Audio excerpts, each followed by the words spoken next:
রবিউল আউয়াল এমন একটা মাস যেই মাসে আল্লাহ রাব্বুল আলামিন এই পৃথিবীতে এমন একজন মহামানবকে পাঠিয়েছেন যিনি পুরো বিশ্বটাকে পরিবর্তন করেছেন এবং যিনি এমন একজন ব্যক্তিত্ব যার অনুসরণ করা ছাড়া আমরাও জান্নাতে যেতে পারবো না। যিনি এমন একজন ব্যক্তিত্ব যিনি নিশ্চিত জান্নাতি জানার পরেও তাহাজ্জুদে দাঁড়িয়ে পা ফুলিয়ে ফেলতেন, যাকে আল্লাহ রাব্বুল আলামিন দোয়া কবুল হবে সার্টিফিকেট দিয়েছেন, তিনি সেই দোয়াটাকে স্টপ রেখেছেন। কিয়ামতের মাঠে তিনি এই দোয়াটা করবেন আমাদের জন্য। এই মাসে সেই মহামানবকে এই পৃথিবীতে পাঠানো হয়েছে। আবার এই মাসেই আল্লাহ রাব্বুল আলামিন তাকে তার কাছে নিয়ে নিয়েছেন। কিন্তু আমাদের মুসলিম যুবক যুবতী, তরুণ তরুণী, কিশোর কিশোরী, আবাল বৃদ্ধের বেশিরভাগ, আমি চ্যালেঞ্জ করলাম 80 to 90% বলতে পারবে না আজকে এই মাসের কত তারিখ। 80 to 90% যুব সমাজকে জিজ্ঞাসা করে দেখেন, একটা জরিপ করে দেখেন, ওরা গুগল ঘাটবে, দেখি তো কয় তারিখ। তো যাই হোক, আমি কাউকে আঘাত করতে চাচ্ছি না, আমি আপনাদেরকে বোঝাতে চাচ্ছি যে আমরা সাংস্কৃতিকভাবে এখন পরাজিত। কথা বুঝতে পারছেন? আচ্ছা, অথচ আমাদের যে রিজিক, হায়াত, এই সব কিছু কিন্তু আরবি মাস কেন্দ্রিক আল্লাহ পাক নাজিল করে। চাঁদের 1 তারিখ যখন রমাজানের প্রথম চাঁদ ওঠে, আমরা কি জানুয়ারি ফেব্রুয়ারি হিসেব করে রোজা রাখি, নাকি শাবান রমাদান হিসেব করে রোজা রাখি? হজ যখন করি আমরা কি ফেব্রুয়ারি মার্চ এগুলো হিসাব করি, না জুল হিজ্জা জুল কদা এগুলো হিসাব করি? যাই হোক, তাহলে এই মাসে কি আমরা একটু চেষ্টা করতে পারি যে অন্তত একবার এই মাসের মধ্যেই নবী সাল্লাল্লাহু আলাইহি ওয়াসাল্লামের সিরাত বা জীবনীটা পড়ে ফেলবো? কয়জন পড়েছেন এই পর্যন্ত? নবীর সিরাত পড়েছেন কয়জন? হাত তোলেন। আচ্ছা, বাদ দেন, এই কয়েকজন মানুষ। যে মানুষটাকে আল্লাহ পাক পাঠিয়েছেন এই বিশ্বের পরিবর্তন করার জন্য, কোরআন দিয়ে, সুন্নাহ দিয়ে, তার আদর্শ দিয়ে, এবং আমরা তার উম্মত বলে দাবিও করি, এবং আমরা তাকে অনুসরণ না করলে জান্নাতে যেতে পারবো না। তিনি আমাদের জন্য সুপারিশ করবেন। তো সেই প্রিয় নবীর প্রতি ভালোবাসা তো আমরা খুব দেখাতে চাই। যখন কেউ তাকে গালিগালাজ করে বা কটূক্তি করে, আমরা তো অনেক ভালোবাসা দেখাতে চাই, এটা তো ভালো, মাশাআল্লাহ। কিন্তু সেই নবীর জীবনী যদি আপনি না পড়েন, এটা কি আপনার জন্য লজ্জার নয়? আমাদের ব্যর্থতা না? আমার হাতে একটা পাতলা বই আছে, সিরাতের অনেক বই আছে।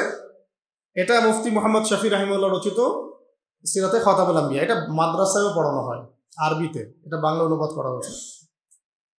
তো এই বইয়ের পৃষ্ঠা সংখ্যা সর্বোচ্চ কত হবে? 140টার মতো। 140টা পৃষ্ঠা পড়তে কত ঘন্টা লাগবে বলেন? 3 ঘন্টা, 4 ঘন্টা, 5 ঘন্টা, 1 দিন, 2 দিন, 7 দিনের মধ্যে শেষ করা যায়? তাহলে নিয়াত করেন এই মাসের মধ্যে শেষ করবো ইনশাআল্লাহ। এটা ছাড়া আরো অনেক সিরাতের বই আছে, আর রাহিকুল মাখতুম আছে, নবী রহমত, রাহিকুল মাখতুম বইটাও চমৎকার, আল্লামা সফিউর রহমান মুবারকুর রাহিমাহুল্লাহ রচিত। আরেকটা আছে নবী রহমত, এটাও সুন্দর চমৎকার বই, এটা হচ্ছে সৈয়দ আবুল হাসান আলী নবী রাহিমাহুল্লাহ রচিত। এরকম অনেক বরেণ্য আলেমদের সিরাতের অনেক বই আছে, কেনা যাবে তো ইনশাআল্লাহ। এক কাপ কফি খেতে কয় টাকা লাগে? 20 টাকা কফি পাওয়া যায়? আচ্ছা, দোকান ভেদে বন্ধুরা মিলে একটু আড্ডা মারলে কত টাকা? বান্ধবীর সাথে আড্ডা মারলে কয় টাকা? বান্ধবীর সাথে আড্ডা মারলে আরো বেশি যায়, তাই না? আল্লাহ হেফাজত করুন। তো একটা সিরাতের বই কিনতে কয় টাকা লাগতে পারে? 100 টাকা, 200 টাকা, 300 টাকা, 500 টাকা খরচ করা যাবে না? আল্লাহ পাক তৌফিক দান করুন। এই মাসে নবী সাল্লাল্লাহু আলাইহি ওয়াসাল্লামকে আল্লাহ পাক পৃথিবীতে পাঠিয়েছেন এবং আস্তে আস্তে ওই জাহেলি সমাজটাকে পরিবর্তন করেছেন। কিভাবে পরিবর্তন করেছেন, নবীজি প্রথমে কি করেছেন, তারপরে কি, এটা পুরো বিশাল একটা হিস্ট্রি। 23 বছরের, কত বছরের? 23 বছরের হিস্ট্রি তো এক ঘন্টায় বা 10 মিনিটে বলা যাবে না, যাবে? তবে আমি একটা সারমর্ম বলছি আপনাকে, শুনুন। এই বইটার একটা সারমর্ম বলছি, তো মনোযোগ দিয়ে শুনুন। এক, নবী সাল্লাল্লাহু আলাইহি ওয়াসাল্লাম নবী হয়েছে কত বছর বয়সে? 40। কত বছর বলেন? 40। ক্লাসের মতো মনে পড়ে। এর আগে 40 বছরের আগে আমাদের নবী সাল্লাল্লাহু আলাইহি ওয়াসাল্লাম কোনো অন্যায় করেছিলেন? না। কোনো মিথ্যা কথা বলেছেন? না। কোনো পাপ করেছেন? না। তিনি আগে থেকেই পবিত্র চরিত্রের মানুষ ছিলেন, ঠিক আছে? আমরা এখানে ওই বিষয়গুলো কথা বলছি না, তার বাবার নাম কি, মায়ের নাম কি, বংশ কি, এগুলো আপনারা পড়ে নিতে পারবেন। আমরা বলছি কিভাবে তিনি দিনটাকে প্রতিষ্ঠা করলেন। নবী হওয়ার পরেই, নবী হওয়ার সাথে সাথেই আল্লাহ রাব্বুল আলামিন তার উপরে ওহী করেছেন সূরা আলাকের প্রথম 5টা আয়াত। কোন সূরা? ইকরা বিসমি রাব্বিকাল্লাযী খালাক, এই সূরা। বা'দা আউযু বিল্লাহি মিনাশ শাইতানির রাজিম। এখানে আল্লাহ পাক তাকে পড়তে বলেছেন। কি বলেছেন? পড়তে বলেছেন। কিন্তু আমাদের নবী সাল্লাল্লাহু আলাইহি ওয়াসাল্লাম কিন্তু পড়তে জানতেন না, লিখতে জানতেন না, পড়তে জানতেন। আল্লাহ পাক তাকে এভাবে কোনো স্কুল, কলেজ, মাদ্রাসা এভাবে তিনি পড়াশোনা করে আসেন নাই। আল্লাহ পাক তাকে জ্ঞান শিক্ষা দিয়েছেন। আল্লাহ পারেন কিনা? তার মানে এখন দিনের জন্য আমরা যাই করতে চাই না কেন, প্রথম কাজ কি বলেন? ব্যাস, পেলেন তো? প্রথমে নবী সাল্লাল্লাহু আলাইহি ওয়াসাল্লাম প্রথম যে ওহীটা পেয়েছেন সেটা হলো ইকরা, পড়ুন। কি পড়বেন? বিসমি রাব্বিকাল্লাযী খালাক, আপনার সেই রবের নামে যিনি আপনাকে সৃষ্টি করেছেন। মানে যে জ্ঞান আপনাকে আল্লাহর কাছে নিয়ে যাবে ওই জ্ঞান আপনি শিখবেন, তাই তো? আর যে জ্ঞান আপনাকে আল্লাহ থেকে দূরে সরায় ওই জ্ঞান শিখবেন? আমরা এখন বেশিরভাগ ক্ষেত্রে ওই জ্ঞানই শিখছি যে জ্ঞান আমাদেরকে আল্লাহ থেকে দূরে সরাচ্ছে দিন দিন। তো প্রথম কাজ আমাদের, তাহলে দিন নিয়ে যেটাই করতে চাই, চলতে চাই, দিন প্রতিষ্ঠা করতে চাই, প্রথম কাজ কি ভাই? ব্যাস, আল্লাহ নবী সাল্লাল্লাহু আলাইহি ওয়াসাল্লাম ওহী পেলেন। এরপরে তিনি কাছের মানুষদেরকে দাওয়াত দেওয়া শুরু করলেন। তাদেরকে? তাহলে আমাদের সুন্নাহ কি? এখন আমাদের কাছের মানুষদেরকে দিনের দাওয়াত দেয়া। তো দিনের দাওয়াত দেওয়ার আগে আবার নিজেকে ঠিক হতে হবে, নিজেকে জ্ঞান অর্জন করে আমল করতে হবে, করে প্র্যাকটিসিং মুসলিম হতে হবে। এবার আমি আমার কাছের মানুষদেরকে দাওয়াত দিব। কাছের মানুষ বলতে সবার আগে ইসলাম কবুল করেছেন কে? তার স্ত্রী খাদিজা রাদিয়াল্লাহু আনহা, কাছের মানুষ আবু বকর সিদ্দিক রাদিয়াল্লাহু আনহু, চাচাতো ভাই আলী ইবনে আবি তালেব, হ্যাঁ, যায়েদ ইবনে হারেসা রাদিয়াল্লাহু আনহু, আস্তে আস্তে এভাবে উসমান ইবনে আফফান, আব্দুর রহমান বিন আউফ, সাদ ইবনে আবি ওয়াক্কাস, তালহা বিন উবাইদুল্লাহ, জুবাইর ইবনে আওয়াম, আস্তে আস্তে আস্তে আস্তে মানুষ ছড়াতে থাকলো। প্রথম সুন্নাহটা কি তাহলে? আগেই একদম মানে কি বলবো, আগেই একদম বিশ্ব শাসন করার চিন্তা করা না, আগে কাছের মানুষদেরকে পরিবর্তন করা। আর এই পরিবর্তন করতে গিয়ে অনেকে কথা শুনতে পারে, অনেকে কথা নাও শুনতে পারে।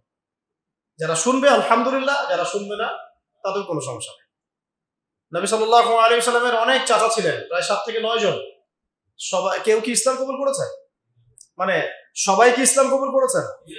পরের দিকে আব্বাস রাদিয়াল্লাহু আনহু ইসলাম কবুল করেছেন। কিন্তু এই যে আবু জাহেলের নাম শুনেছেন, আবু লাহাবের নাম শুনেছেন, তারা কি সম্পর্কে নবী সাল্লাল্লাহু আলাইহি ওয়াসাল্লাম কি হতেন? তার মানে দাওয়াত দিলে কাছের সব মানুষ ইসলাম কবুল করবে বা দাওয়াত গ্রহণ করবে জরুরি না, নাও করতে পারে, বরং শত্রুতাও করতে পারে, তাই তো? কিন্তু আমাদের শুরুটা হবে এভাবে। তারপরে এরপরে নবী সাল্লাল্লাহু আলাইহি ওয়াসাল্লামকে আল্লাহ পাক ওহী করলেন, সূরা শুআরার মধ্যে আছে ওয়ানজির আশিরাতাকাল আকরাবিন। এবার তোমার বংশের আত্মীয় স্বজনকে দাওয়াত দাও। বংশ আছে না আমাদের সবার? বংশের আত্মীয় স্বজন সবাইকে নবী সাল্লাল্লাহু আলাইহি ওয়াসাল্লাম সাফা পাহাড়ের নিচে ডেকেছেন। কোন পাহাড়? সাফা মারওয়া দেখেছেন কিনা? যারা গিয়েছেন দেখেছেন হয়তো। সাফা তো আর আগের মতো নাই, এটা এখন গ্লাস দিয়ে বন্ধ করা আছে। তো সাফা পাহাড়ের পাদদেশে নবী সাল্লাল্লাহু আলাইহি ওয়াসাল্লাম এই ইয়া মা'আশারুল কুরাইশ সবাইকে ডেকেছেন, ডেকে বলেছেন, আমি যদি তোমাদেরকে বলি এই পাহাড়ের পিছনে সেনাবাহিনী আছে, তোমাদেরকে আক্রমণ করবে, তোমরা কি বিশ্বাস করবে আমার কথা? সবাই বলছে হ্যাঁ করবো, কেন করবো না? তুমি হচ্ছে আল আমিন, সত্যবাদী, তুমি সবসময় সত্য কথা বলো, তোমার কথা কেন বিশ্বাস করবো না? তখন তিনি বললেন যে তোমরা কুলু লা ইলাহা ইল্লাল্লাহ তুফলিহুন, তোমরা সবাই বলো যে আল্লাহ ছাড়া প্রকৃত কোনো মাবুদ নাই, তাহলে সফল হয়ে যাবে। ব্যাস, এই বলার সাথে সাথেই নবী সাল্লাল্লাহু আলাইহি ওয়াসাল্লামকে পাথর মারা শুরু। আবু লাহাব কে মেরেছে প্রথম? ওই জন্যই তো সূরা নাযিল হলো, তাব্বাত ইয়াদা আবি লাহাব। আচ্ছা, ব্যাস এই হলো শুরু। তারপরে নবী সাল্লাল্লাহু আলাইহি ওয়াসাল্লাম নবুয়তের বয়স কত? 23 বছর। কত বছর? এই 23 বছর মধ্যে মক্কায় ছিলেন কত বছর বলেন? 13 বছর, আর মদিনায় 10। এই প্রথম 13 বছর মক্কায় ছিলেন। প্রথম 13 বছরে প্রথম 3 বছর তিনি এইভাবে গোপনে দাওয়াত দিয়েছেন। কত বছর? 3 বছর। আমরা তো 3 দিন দাওয়াত দিয়ে হাবশায় যাই, তাই না? প্রথম 3 বছর আল্লাহর নবী গোপনে দাওয়াত দিয়েছেন, গোপনে গোপনে, individually, man to man, door to door. তারপরে তিনি প্রকাশ্যে দাওয়াত দেওয়া শুরু করলেন। আর যখনই প্রকাশ্যে দাওয়াত দেওয়া শুরু করলেন, ব্যাস তখনই তার উপরে অমানবিক সব নির্যাতন নেমে আসে। আমরা উমরা সফরে একবার মক্কায়, একবার মদিনায়, 2 বার আমরা জামাত আগে যেতে পারি নাই, কাতারের সামনে যেতে পারি নাই। তো তাপমাত্রা দেখলাম সেদিন প্রায় 44 ডিগ্রি তাপমাত্রা, 44 কি 42 ডিগ্রি তাপমাত্রা, প্রচন্ড গরম। তো বাধ্য হয়ে একদিন মক্কায় আমাদেরকে রাস্তায় নামাজ পড়তে হয়েছে। রাস্তা মানে হারামের মধ্যেই, যারা হজ উমরা করেছেন তারা তো জানেন, হারামের সাথেই রাস্তায়। ওটা ওখানকার একটা কমন বিষয়। নামাজের আজান হয়ে গেলে মানুষ দাঁড়িয়ে যায় ওখানে, রাস্তায় দাঁড়িয়ে, হারামের মধ্যে। মদিনা তো একই অবস্থা। তো ওই গরমের মধ্যে আর জায়গা না পেয়ে রাস্তায় একদিন দাঁড়াতে হলো। দাঁড়াতেই, জায়নামাজের উপরে দাঁড়াতে আমাদের হিমশিম খেতে হচ্ছে। তার উপর রুকু করা, সিজদা করা, তাশাহুদের শেষ বৈঠক, কপাল লাগানো। তখন একজন সাহাবীর কথা মনে পড়ছিল, বিলাল রাদিয়াল্লাহু আনহু। সাহাবী বিলাল রাদিয়াল্লাহু আনহু। এটা তো কিছুই না, তাকে মরুভূমির গরম বালির মধ্যে শুইয়ে উপর থেকে চাবুক মারা হয়েছে, তার উপর বুকে পাথর চাপা দেওয়া হয়েছে। তো নির্যাতনের, আমরা আসলে নির্যাতনের নও জানি না। এই যে আমাদের জেল, জুলুম, তারপরে গুম, এগুলো কিছু না। নির্যাতন যা হয়েছে সাহাবীদের উপরে এবং আমাদের নবী সাল্লাল্লাহু আলাইহি ওয়াসাল্লামের উপরে, এটা কল্পনার বাইরে। আমরা এটা কল্পনা করতে পারবো। আমরা এই যে পৃষ্ঠার মধ্যে এগুলো পড়ি, খালি পড়লে তো আর আপনি আমরা তো ফিল করতে পারবো, অনুভব করতে পারবো। যারা ওই সময় ছিলেন, দেখেছেন, তারা বুঝবেন, তাই না বিষয়টা? নবী সাল্লাল্লাহু আলাইহি ওয়াসাল্লামকে প্রায় 15 বার হত্যা করার চেষ্টা করা হয়েছে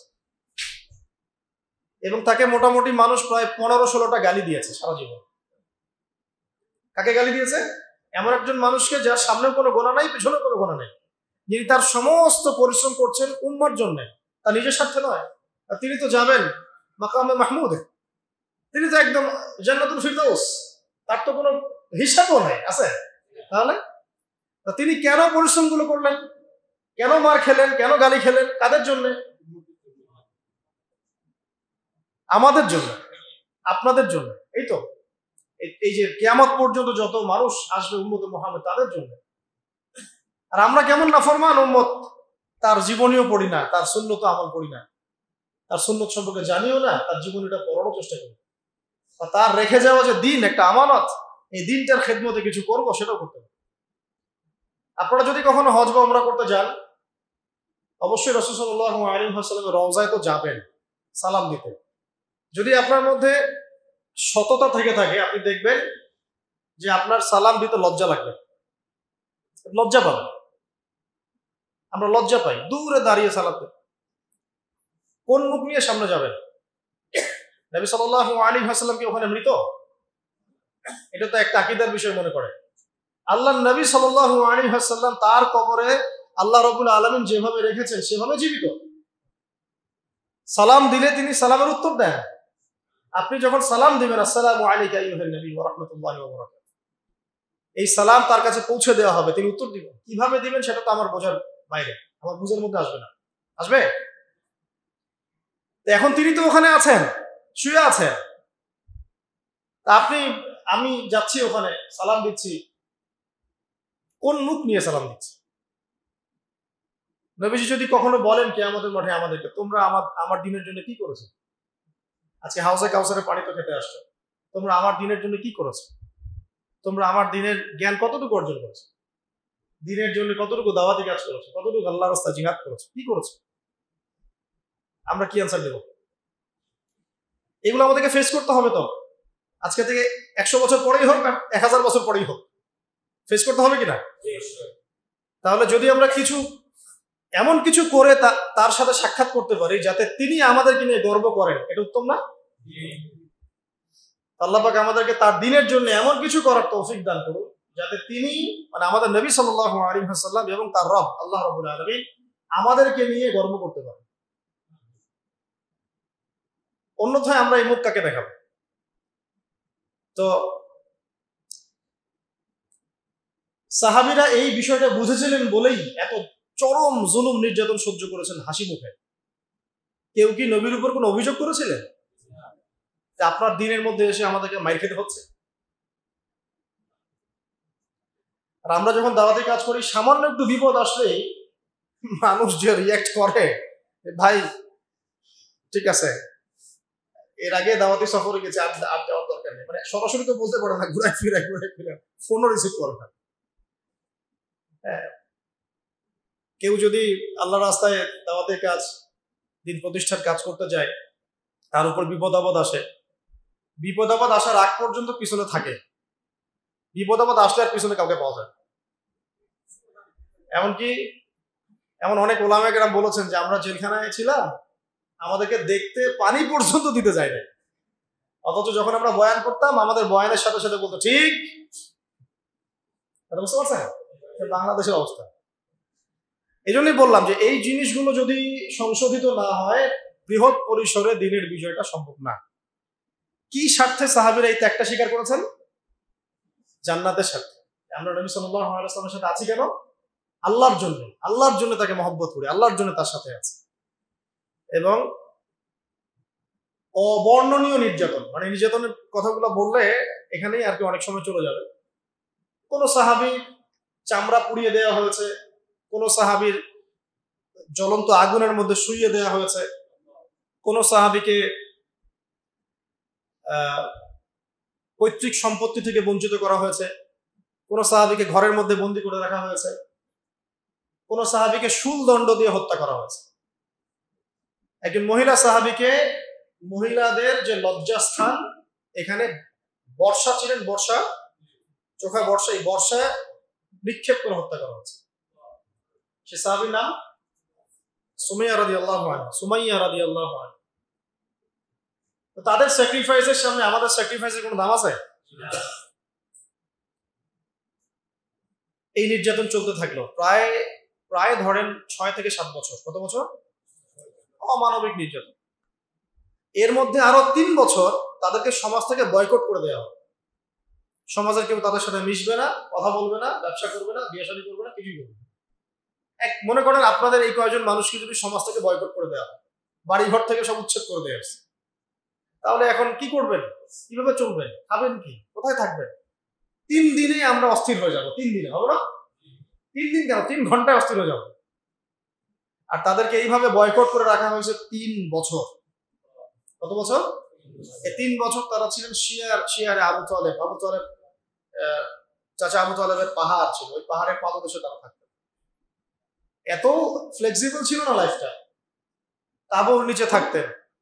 ওই সময় তারা ব্যক্তিত্বের পরিচয় দিয়েছেন। কেউ কেউ খাবার দিয়ে যেত, উট চালিয়ে দিত যে উটটা খাবার নিয়ে যাক।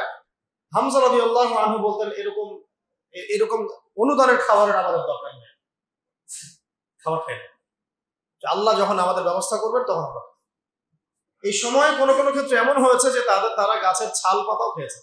গাছের ছাল আছে না, ছাল পাতাও খেয়েছে। ওই সময় অনেক সাহাবী গর্ভবতী ছিলেন, সন্তান প্রসব হয়েছে, বাচ্চাকে দুধ দিতে পারছিলেন না।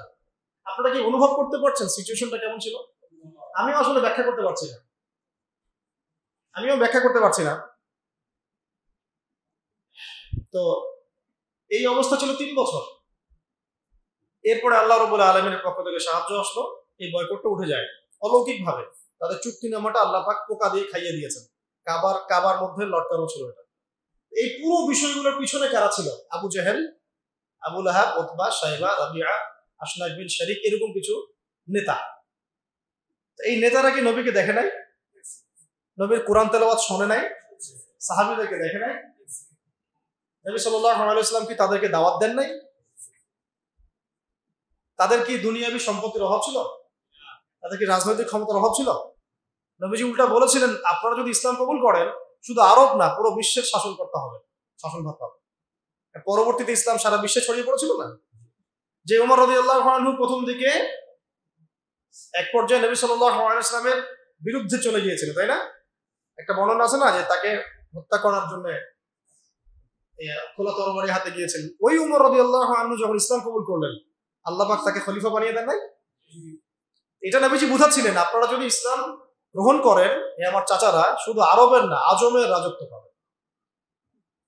শুধু লা ইলাহা ইল্লাল্লাহ সাক্ষী দেন, ব্যাস। তারা এটা কেন করলো না? কারণ এটা করলেই তাদের দুনিয়াবী স্বার্থ নষ্ট হয়ে যাবে, তাদের এই মূর্তি কেন্দ্রিক ব্যবসা, তাদের পলিটিক্যাল ক্ষমতা, নবীর আনুগত্য করতে হবে। হ্যাঁ, তখন সবাই ধনী গরিব সমান হয়ে যাবে, মানুষের মানুষের কোনো ভেদাভেদ থাকবে না, ঠিক আছে? ওদের মন গড়া অর্থনীতি চলবে না, ওদের মন গড়া সংস্কৃতি চলবে না। এক কথায় কোরআন এবং সুন্নাহর সামনে আত্মসমর্পণ করতে হবে, ব্যাস। এই কারণেই তো তারা করলো না। এখনো সারা বিশ্বে যারা করছে না, এইগুলো কারণ না? এছাড়া কোনো কারণ আছে? এইগুলোই কারণ। বুঝবেন, সিরাত শুধু পড়বেন না, সিরাতটাকে এই বর্তমান প্রেক্ষাপটের সাথে মেলাবেন। এখন সিরাত থেকে কিভাবে শিক্ষা নিতে হবে, এখন সিরাত থেকে আমরা কোন শিক্ষাটা নেব, কিভাবে নেব? এখন তো সেই উটের যুগ নাই, এখন আপনি এয়ারক্রাফটে চলছে, ঠিক আছে? এখন তো সেই আপনার ঘোড়ায় আপনি চড়ছেন না, আপনি বাস ট্রাকে চড়ছেন, ইত্যাদি গাড়ি চড়ছেন। কিন্তু দেখবেন পলিসিগুলো কিন্তু চেঞ্জ হয় না। প্রযুক্তি পরিবর্তন হয়েছে, কিন্তু নীতি নৈতিকতা পলিসিগুলো কিন্তু চেঞ্জ হয়। একই বিষয় ঘুরে ঘুরে আসবে, কিন্তু শুধু প্রযুক্তিগত পার্থক্য আসবে। যে দোয়া আপনি পড়তেন ওই সময়, ওই যুগে সাহাবীরা ঘোড়ায় উঠে বা গাধার পিঠে উঠে বা বাহনের পিঠে উঠে, ওই একই দোয়া আপনি পড়ছেন এখন প্রাইভেট কারে উঠে। মানে আপনার, যেটা আমি বোঝাতে চাচ্ছি যে পলিসি কিন্তু চেঞ্জ হয় নাই, চেঞ্জ হয়েছে কি প্রযুক্তি, অবস্থান, সময়, এতটা। তাহলে সিরাতের শিক্ষা কি ওই যুগে চলবে, এই যুগে চলবে না? তাহলে ওই যুগে যেভাবে সিরাত থেকে দিন প্রতিষ্ঠা হয়েছে, এই যুগেও ওইভাবেই হবে, কিন্তু হয়তো প্রযুক্তিগত কিছু পার্থক্য থাকবে, পদ্ধতিগত কিছু পার্থক্য থাকবে, সুন্নাহ থাকবে একই, তাই না? সুন্নাহ প্রথম শিখলাম কি, একটু মনে করা দিই, আগে ইলম অর্জন। আগে কি? কোন কিসের ইলম? যে ইলম আপনাকে আল্লাহর দিকে নিয়ে যাবে, কোরআন হাদিস ইসলামের মৌলিক জ্ঞান। এরপরে আপনি যে কোনো জেনারেল শিক্ষাও শিক্ষিত হতে পারেন, কোনো সমস্যা নেই। যে জ্ঞান আপনাকে উপকৃত করবে ব্যাস, এবং আল্লাহর দিকে নিয়ে যাবে। তারপরে ইলম অনুযায়ী আমল, রিজিকটা হালাল হতে হবে, এবং তারপরে শুরু করবো দাওয়াতি কাজ। কোথা থেকে? আগে নিজের মানুষ, কাছের মানুষ, তারপরে আস্তে আস্তে আমার আত্মীয় স্বজন, আমার বন্ধু বান্ধব, পাড়া প্রতিবেশী, এই তো। এরপরে আল্লাহ পাক যাকে যত বড় ক্ষমতা দিবেন, যত বড় মাকাম দিবেন, সে তত বড় জায়গা থেকে দিনের জন্য দাওয়াতি কাজ করবে। আর আল্লাহ পাক তো একজনকে হঠাৎ করে উপরের মাকাম দেন না, আস্তে আস্তে আস্তে আস্তে আল্লাহ পাক নিয়ে যান, তাই না? এই তো। এখন এবার আসেন, যখন দাওয়াতের কাজ করবেন তখন নির্যাতন আসবে কিনা? কি শিখলেন সুন্নাত থেকে? সাহাবীদের উপর এসে থাকলে আপনার আমার উপরেও আসবে। যদি না আসে, যদি কোন রকমের কটাক্ষ, অপবাদ, গীবত, তহমত, সমালোচনা, জেল, গুম, হাবি জাবি, শারীরিক নির্যাতন, মানসিক নির্যাতন, এইগুলো যদি কোনোটাই না আসে, বুঝে নেবেন এটা কোনো দাওয়াতি না, এটা কোনো দাওয়াতি না, এটা একটা গোলালু মার্কা দাওয়াত। সব তরকারিতেই চলে, গরুর গোশতেও গোলালু, এমনি সবজিতেও গোলালু। ওটা এমন দাওয়াত যে দাওয়াতটা সুরসুরি মার্কা দাওয়াত। আমার বক্তব্য মানে এড়িয়ে যাব, আমি বিপদ এড়িয়ে যেতে চাই, আমি দাওয়াতের কাজ করতে চাই, কিন্তু বাবা আমার গায়ে আমার যেন কোনো কাদা না লাগে, খুব সতর্ক। এইসব দাওয়াত নবী সাল্লাল্লাহু আলাইহি ওয়াসাল্লামের শিক্ষা। যখন হকপন্থী মানুষ কথাও বলবে বা কলমও ধরবে, তখন বিভিন্ন রকম কথাবার্তা আসবে সমাজে। এমন হতে পারে সবাই মিলে তাকে আক্রমণ করা শুরু করছে, এমনও হতে পারে। বিচক্ষণ জ্ঞানী মানুষরা এখান থেকেই বুঝে নেবে যে আল্লাহ পাক হয়তো সেই ব্যক্তিকে কবুল করেছে বলেই এটা হচ্ছে, হয়তো বা, আল্লাহ ভালো জানে। আর যদি দেখা যায় ইসলামিক দাওয়াতি কাজ করছেন, রেভলিউশন মুভমেন্ট, অনেক বড় বড় কথা বলছেন, কোন রকমের না কোনো বিপদ আপদ, না বালা মুসিবত, না কোনো গালি, না কোনো বিপদ, কিছুই নাই, বুঝতে হবে যে এখানে হয় দাল মে কুছ কালা হয়, অথবা ইহা পে পুরি দাল হি কালা। তো তাই বলে আবার এমন কিছু বলছি না যে নিজের ঘাড়ে বিপদ ডেকে নিয়ে আসবে, এটাও ইসলামের সুন্নাত নয়। উদউ ইলা সাবিলি রাব্বিকা বিল হিকমা, আল্লাহ রাব্বুল আলামিনের পথে মানুষকে প্রজ্ঞার সাথে ডাকে। তো প্রজ্ঞাটা কি? প্রজ্ঞা মানে কি কাপুরুষতা? প্রজ্ঞার হিকমতের দোহাই পেরে আমি জায়নিস্টদের এগেইনস্টে কোনো কথা বলতে পারবো না, হ্যাঁ, ইহুদি খ্রিস্টান সভ্যতার বিরুদ্ধে কোনো কথা বলতে পারবো না, আমি প্যালেস্টাইন ইস্যু নিয়ে কোনো কথা বলতে পারবো না, এটা কি প্রজ্ঞার পরিচয় না কাপুরুষতার পরিচয়? মানে কোনটা প্রজ্ঞা কোনটা কাপুরুষতা এটাও বুঝতে হবে। এখন দাওয়াতের অঙ্গনে নেমে আমি বুঝেছি যে বহু মানুষ এই হিকমা শব্দের দোহাই দিয়ে কাপুরুষ হয়ে গেছে। হিকমার দোহাই দিচ্ছে, এদিকে সে কাপুরুষতাকে লুকাতে চাচ্ছে, সে নিজের কাপুরুষতাকে হিকমা শব্দের আড়ালে লুকাতে চাচ্ছে। আমরা সত্য মিথ্যা খোলামেলা বলবো, আমাদের বলা পর্যন্তই তো দায়িত্ব। এখন আপনার আমার হাতে তো কোনো পাওয়ার নাই যে আপনি ইম্পোজ করবেন কিছু। এখন আপনি অন্যায় দেখলে মুখ দিয়ে প্রতিবাদ করতে পারবেন, আর সেটাও না পারলে অন্তর দিয়ে ঘৃণা করতে পারবেন, কিন্তু অন্যায় দেখলে আপনি এখন হাত দিয়ে পিটাতে পারবেন না। আপনাকে পিটানোর এখন অথরিটি দেওয়া হয় না, দেওয়া হয়েছে। যাদের সে অথরিটি আছে তারা যদি না পিটায় তারা গুনাহগার হবে, হবে কি না? যাদের এই অধিকার অথরিটি আল্লাহ পাক দিয়েছেন তারা যদি ওই হাত দিয়ে প্রতিবাদ না করে তারা গুনাহগার হবে। কারণ আমার হাতে হাতের ক্ষমতা নাই, মুখের ক্ষমতা আছে, এটা আছে তো অ্যাটলিস্ট। তো বাস আপনি মুখ দিয়ে হকটাকে স্পষ্ট করবেন, এটা আমাদের দায়িত্ব। সিরাত থেকে শিখলাম। তখন কি হবে? নির্যাতন আসবে, শিয়ারে আবু তালেবের মতো অবস্থাও হতে পারে। এবার কি, একটু ধৈর্য ধরেন, এখান থেকে শেষ করে দেব। এবার দেখেন কিভাবে টেবিল ঘুরে যাচ্ছে। এই চরম নির্যাতন, নিপীড়ন, খাবারের কষ্ট, শারীরিক কষ্ট, মানসিক কষ্ট, এর মধ্যে আবার আল্লাহ নবী সাল্লাল্লাহু আলাইহি ওয়াসাল্লামের যে মক্কার শেল্টার চাচা আবু তালেব, তিনিও ইন্তেকাল করেন। আবু তালেব তিনিও ইন্তেকাল করেন। এই চাচা ইসলামের জন্য যা করেছেন আমরা সারা জীবন এখন করতে পারিনি। বিশ্বাস করছেন না? চাচা আবু তালেব ইসলামের জন্য যা করেছেন আমরা এখনো সেটা করতে পারি নাই। তিনি শুধু কালিমাটা পড়েন নাই। সুবহানাল্লাহ। তাহলে কালিমার মূল্য বুঝি আমরা একটু। আল্লাহ পাক যে আমাদেরকে কালিমা পড়ার তৌফিক দিয়েছেন, আমরা কত সৌভাগ্যবান, আল্লাহ আমাদেরকে কত মহব্বত করেন সেটা একটু বোঝার চেষ্টা করেন। একজন ব্যক্তি নবী সাল্লাল্লাহু আলাইহি ওয়াসাল্লামকে খাবার, বাসস্থান, আপনার সামাজিক সাপোর্ট, অর্থনৈতিক সাপোর্ট সব দিয়েছেন, এবং বাবা ইন্তেকাল করার পরে, মা ইন্তেকাল করার পর, দাদা ইন্তেকাল করার পর তিনি তাকে মানুষ করেছেন। প্রায় কত বছর? প্রায় 30-40 বছর আল্লাহ নবী তার আন্ডারেই ছিলেন। সেই মানুষটা কালিমা পড়তে পারেন। আল্লাহু আকবার। সেই মানুষটা ইন্তেকাল করলেন ওই বছরেই, তার মাত্র 6 মাসের মধ্যেই। কোন বর্ণনা আসছে 7 দিন, আর কোন জায়গায় আসছে 6 মাস। তার মধ্যে নবী সাল্লাল্লাহু আলাইহি ওয়াসাল্লামের প্রিয়তম স্ত্রী কে? খাদিজা রাদিয়াল্লাহু আনহা, তিনিও ইন্তেকাল করেন। সিচুয়েশনটা বুঝতে পারছেন কত খারাপ? নবী সাল্লাল্লাহু আলাইহি ওয়াসাল্লাম প্রচুর, এই বছরটাকে বলা হয় আমুল হুজন। কি বলা হয়? বলেন আমুল হুজন, মানে কষ্টের বছর, কষ্টের উপর কষ্ট, কষ্টের উপর কষ্ট। এখন আল্লাহ পাক তো দেখছেন তার হাবিব কষ্ট পেয়েছেন, পাচ্ছেন কিনা? আল্লাহ পাক তাকে এখন খুশি করাতে চাইলেন। এই খুশি করানোর জন্য আল্লাহ রাব্বুল আলামিন তাকে এই মাটি থেকে সরাসরি আরশ পর্যন্ত নিয়ে গেলেন। এই মিরাজের ঘটনা ঘটে।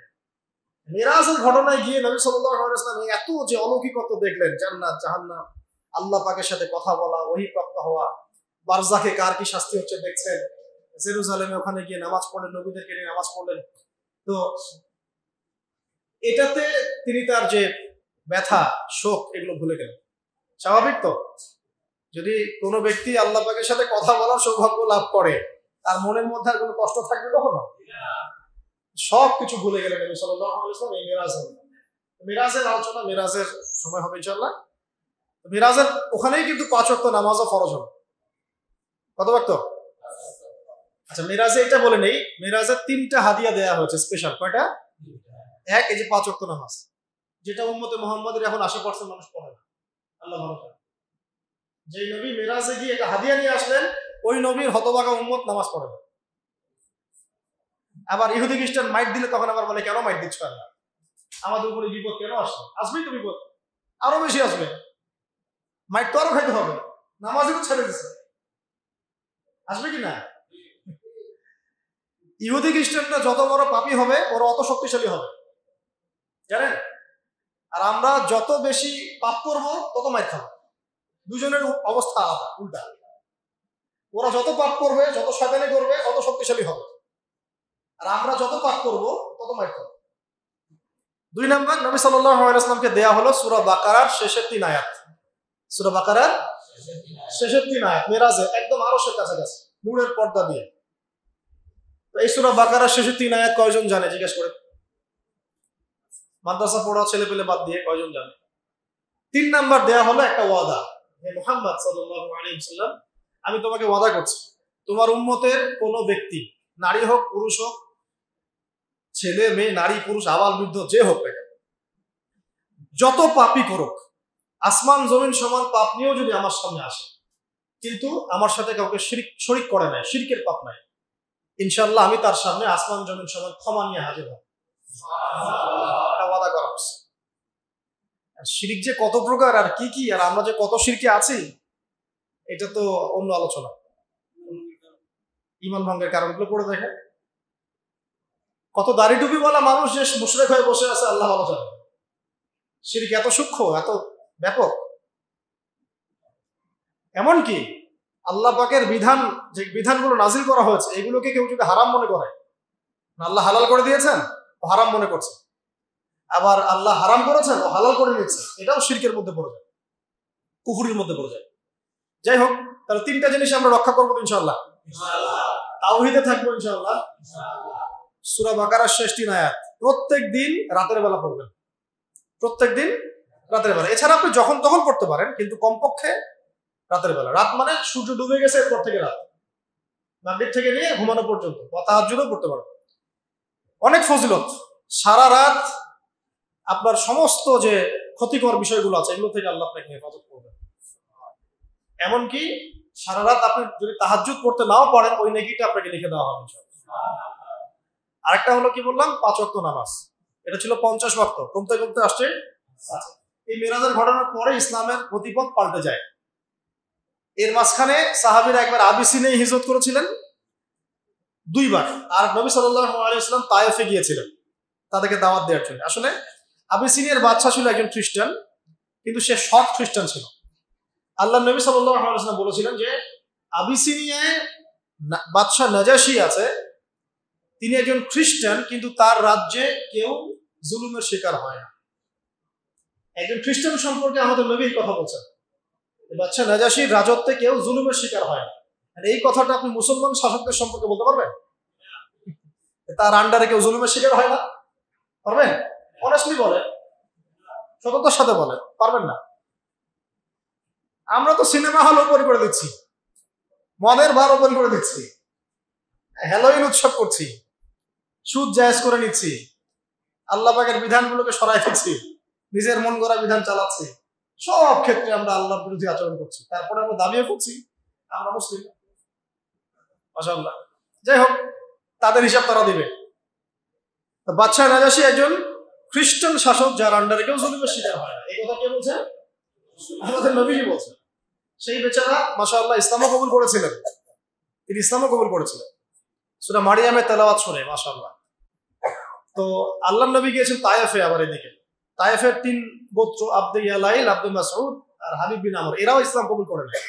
উল্টা আল্লাহর নবীকে রক্তাক্ত করেছে, মনে আছে ঘটনা? আল্লাহর নবীকে বদদোয়ার সুযোগ দেওয়া হয়েছিল, কিন্তু বদদোয়া করেন নাই, দোয়া করেছেন। এরপরে নবী সাল্লাল্লাহু আলাইহি ওয়াসাল্লাম মক্কায় ঢুকে, হজের মৌসুম তখন চলছে। এবার বুঝেন কি হলো। এইবার আল্লাহ পাক পুরো এই গতিপথ পরিবর্তন করে। ওই যে দূরের মদিনা, প্রায় 400-500 কিলোমিটার দূরে, ওখান থেকে 6 জন যুবক, কয়জন? 6 জন যুবক এই মক্কায় আসলো। এই যুবকদের ব্যাপারে একটু বলি। এই যুবকরা শুনেছিলেন যে শেষ জামানায় একজন নবী আসবে। কে আসবে? কার কাছ থেকে শুনেছেন? ইহুদিদের কাছ থেকে। ইহুদিদের তাওরাত, জাবুর, এগুলোর মধ্যে লেখা আছে শেষ জামানায় একজন নবী আসবে এই বংশ থেকে, তার নাম হচ্ছে আহমদ। কি নাম? আহমদ। আচ্ছা, এটা কারা শুনেছেন? এই 6 জন যুবক, আওস এবং খাজরাজ গোত্রের 6 জন যুবক। আসআদ বিন জুরারাহ তাদের নেতা ছিলেন। তারা এসে যখন হজ করতে আসছেন, তখন কিন্তু একটা হজ ছিল বিকৃত। ওই হজের মৌসুমে আল্লাহর নবী তাদেরকে দাওয়াত দিলেন। তারা সাথে সাথে ইসলাম কবুল করলেন, দেরি করলেন। তারা শুনেছিলেন যে একজন নবী আসবে। আপনি কি সেই নবী? হ্যাঁ, আমি সেই নবী। তিনি কোরআন শোনালেন। আর কোরআন যে ব্যক্তি মন থেকে শুনবে, বুঝবে, সে তো বুঝবে এটা আল্লাহর পক্ষ থেকে আসছে, এটা মানুষের রচনা হতে পারে। এই 6 জন সৌভাগ্যবান মদিনা থেকে এসে ইসলাম কবুল করে গেলেন। মদিনার তখনকার নাম ছিল ইয়াসরিব। কি নাম ছিল? ইয়াসরিব। ব্যাস, এই যে ঘুরছে এবার গতিপথ। মক্কার গন্ডি পেরিয়ে এখন ইসলাম আবিসিনিয়ায় চলে গেছে, তায়েফে চলে গেছে, মদিনায় যাচ্ছে। দাওয়াতের বিষয়গুলো বুঝতে পারছেন কিভাবে আগাবে? এভাবেই আল্লাহ পাক আগিয়ে নেবেন ইনশাআল্লাহ।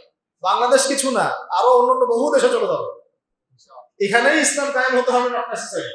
আল্লাহ চাইলে অস্ট্রেলিয়ায় কায়েম করতে পারে, আল্লাহ চাইলে মালয়েশিয়ায় কায়েম করতে পারে, পারে কি? হ্যাঁ, এটা হিজরতের আগের কথা, 6 জন হিজরতের আগের কথা। এখন হিজরত হয় নাই, হিজরত হওয়ার প্রেক্ষাপট হচ্ছে আর কি। এই 6 জনকে আল্লাহ নবী বললেন তোমরা মদিনায় ফিরে যাও এবং ওখানে গিয়ে দাওয়াতি কাজ করো। এই যে এখন দাওয়াতি ডেলিগেশন টিম চলে যাচ্ছে, দাওয়াতি কাজ করতে শুরু করলেন। পরের বছর তারা আবার আসছে, এবার 12 জনকে নিয়ে আসছে। কয়জনকে নিয়ে? 12 জনকে। এই 12 জন এসে বলছেন, ইয়া রাসূলুল্লাহ সাল্লাল্লাহু আলাইহি ওয়াসাল্লাম, মদিনায় দাওয়াতের উর্বর ভূমি আছে, আপনি একজন দায়ী আমাদের সাথে পাঠিয়ে দেন। একজন দায়ী আল্লাহ, মানে যে আল্লাহর পথে মানুষকে ডাকে। আল্লাহর নবী তখন একজন দায়ী পাঠালেন। সেই দায়ীর নাম হচ্ছে মুসআব বিন উমাইর। মুসআব বিন উমাইর রাদিয়াল্লাহু আনহু, তিনি উহুদ যুদ্ধে শহীদ হয়েছিলেন। তিনি গিয়ে এবার দাওয়াতি কাজ শুরু করলেন। একটু মনোযোগ দেন প্রিয় ভাইরা, এখনই আস্তে শেষ হয়ে যাবে। তিনি গিয়ে মদিনায় ব্যাপক দাওয়াতি কাজ শুরু করলেন মাত্র 1 বছরের মধ্যে। কত বছর? 1 বছরের মধ্যে 75টা পরিবার ইসলাম কবুল করল। 75টা পরিবার কিন্তু তখন অনেক বড় বিষয়। তখন তো জনসংখ্যা এত বেশি না, এত বেশি কি বিশাল ব্যাপার। তার মানে মদিনায় আর এই 75টা পরিবারের মধ্যে মদিনার বড় বড় নেতৃস্থানীয় পরিবারও আছে, যারা একটা কথা বললে সমাজে দাম আছে। এমন লোক আছে না সমাজে? এরকম লোক আছে, এরকম অনেক লোক সেখানে ছিলেন।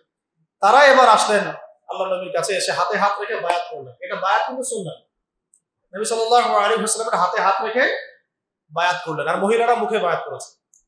6টা বায়াত, 6টা শর্ত দিয়েছেন। তোমরা আল্লাহর সাথে কাউকে শরীক করবে না, ঠিক আছে। তোমরা সন্তানদেরকে হত্যা করবে না, ঠিক আছে। তোমরা একে অপরকে মিথ্যা অপবাদ দিবে না, ঠিক আছে। চুরি করবে না, জেনা করবে না, ঠিক আছে। আমি যখন তোমাদের কাছে যাব হিজরত করে, তোমরা তোমাদের স্ত্রী সন্তানকে যেভাবে নিরাপত্তা দাও আমাকে সেভাবে নিরাপত্তা দিবে। কে বলছেন এটা? তারা বলেন ঠিক আছে।